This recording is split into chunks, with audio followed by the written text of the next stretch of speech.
you probably know, a lot of where UltraBase is used is on rooftops, whether it's going to be pedestal systems or just directly on roofs.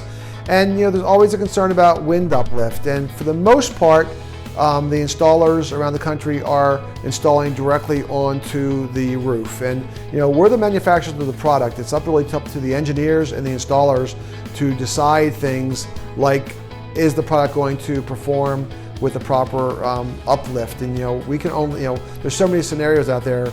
You as the designer, the installer, or the engineer have to make those decisions. But we came up with one recently here in the Tampa Bay area. It's going to be on the 20th floor of a apartment complex, and it's a relatively small putting green. And they're very concerned about the potential that we have the hurricane force winds that can come in here in the St. Petersburg area. Of how is that panel going to react to wind uplift? So we kind of took a playbook out of what I did for the cruise ship industry, and we developed a clip system that was going to go over top of the panel. In this case, it was a Torlinks panel, because why? We were going on top of an existing roof area, and we wanted to use the Torlinks cups, so we didn't have to go, obviously, dig into the roof or patio area. It would be impossible. So we used a Torlinks panel, and we created this little C-clamp, a C bracket that was glued to the tile or the roof member, and then straddled the panel. And then we basically put turf on top of it and the infill system.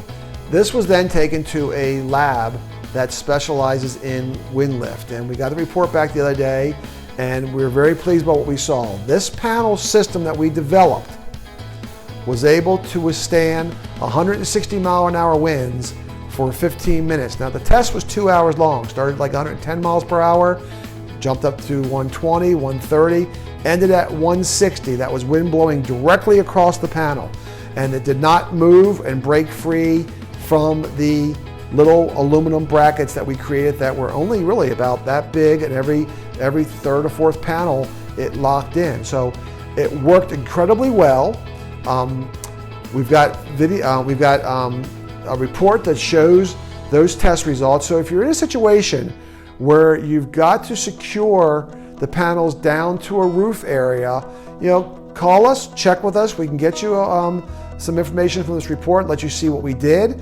But very exciting to us. We've been waiting a long time to see a wind load testing done like this. We passed, which is always a great thing. So it's just another little feather in our cap. So please, reach out to us and let us kind of share with you how we did it, and maybe this can work for one of your next rooftop installations or balcony installations.